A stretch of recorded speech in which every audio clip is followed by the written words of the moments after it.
Sorry about that. I ran out of space on my memory card and had to delete some videos. I did this early in the morning to prevent interruptions, like unlikely to get phone calls, the cat's still asleep, So it looked like a perfect time to do an uninterrupted video of a pick and gut, but I'm going to have to edit this one to add this part. This is the same core. We're at the same place. There's no magic or trickery going involved. Mainly because who are you going to trick? You're going to trick yourself if you think you're doing something fancy. So let's try to dig this guy out. It's a little we can always lock this guy back up since I've got the keys here. This helps prevent let's put all our goodies together and not lose them. It's always good to be organized. I'm not always that organized, but we'll put all the little body parts over here. Here's my little follower, Rayovac AAA. I have found, like the Huck set, it has a small follower and everything that should fit in there, but there's a lot of slop. Too much slop for my liking. Doesn't even look like the key would fit in there. Look at that. It's such a tiny little cylinder. Oh shit, I just did it wrong. I just dumped out all the fucking driver pins. I turned it 180, which you shouldn't do because this is here to help you rekey it easily without having to disassemble the lock and take it all apart.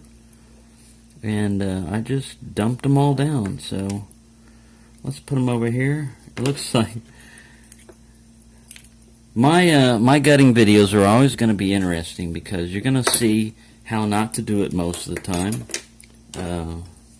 So let's pick these guys up and put them over here just to put them over here.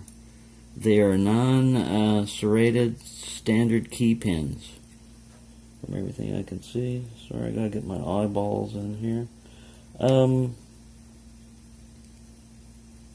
Yeah, one of the things you want to make sure when you orient these guys is the pointy side down. This is really small, but he does have a little bevel on him. I don't know if you can see all these, but let me pull this guy up here where you can see them. They're just standard drivers, and we'll figure this out. Since I had the key in there, fortunately, it didn't allow all the driver pins to shoot out. So what I was trying to do was lock it in that position, which is straight up and down. I'll learn, you do this enough, you'll learn, you'll figure things out. So we'll take the keys and set them aside and get back to what we were doing before we dumped all the pins. Figuring out the key pins is not hard. You just put the key back into the Bible and you set them all in there, or into the core. You just set them in there and make sure they're all level. But we'll do this because besides butchering guttings, I'm also good at messing up pre-assembly. I've put driver pins in key pins positions. I've left key pins out. I've left drivers out. I've put I set them up wrong, where if you've got a 6 core available and you're only a 5-pin lock, I've pinned it up the wrong way.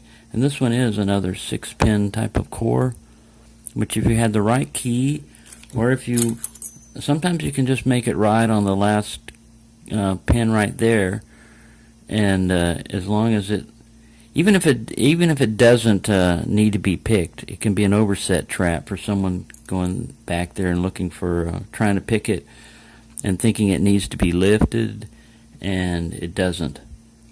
So that's a good thing. But all right, we got the circlip off. Now I hopefully have learned my lesson on how to turn this guy. I'm going to stick the key in and I'm going to turn him to the left, I believe, just a little bit. You know what? I can't do it now that I've done something incorrectly.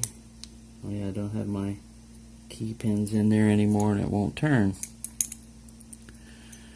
Well, that's great.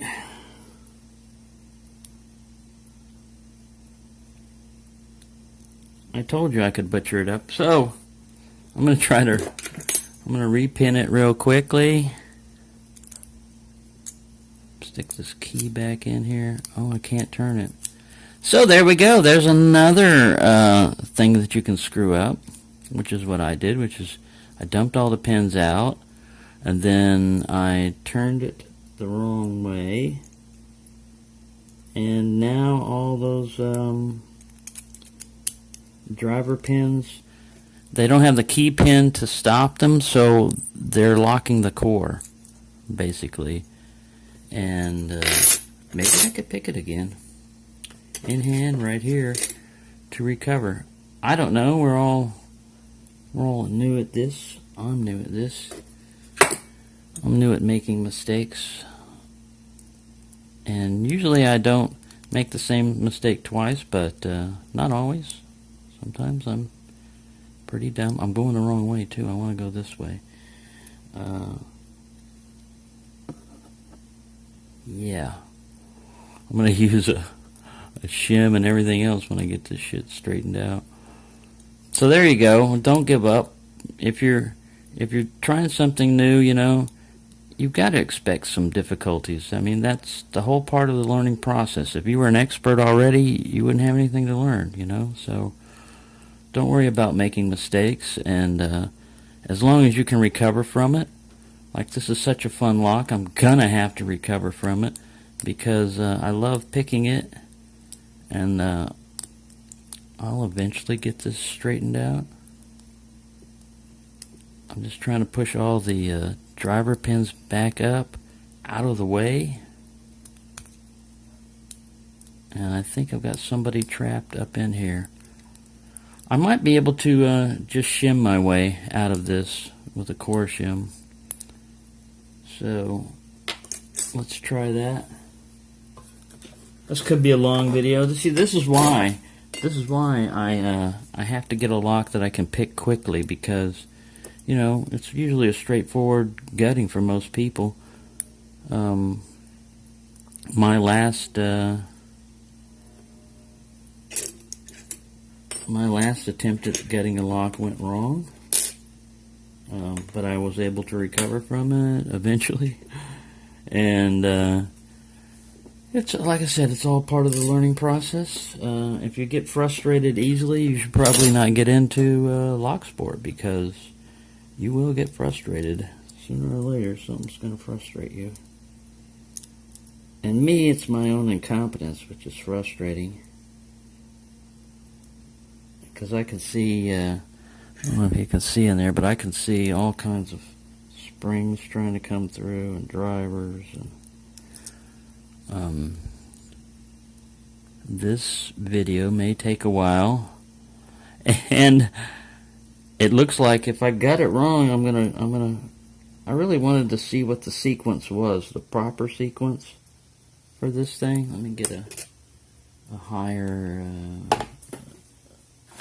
reached hook. Let me see here.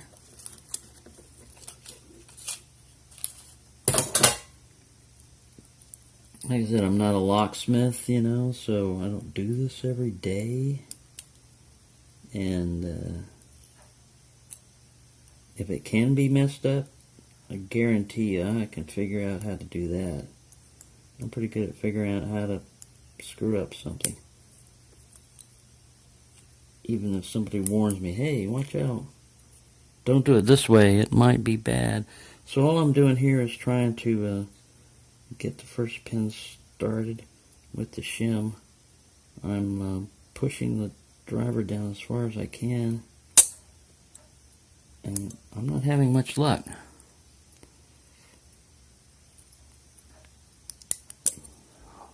We're at 9 minutes already. I may have to stop this video and just shim this. That's why it's going to drag. It's already going to have an edit to it, you know, because of the other one. So I'm just going to stop this video and shim this one normally. But what I'm doing is just pushing pressure on here, and I'm going down and pushing the pins. And there's my dirty ink-filled fingernails, but that's the way it goes. All right, so we will continue this.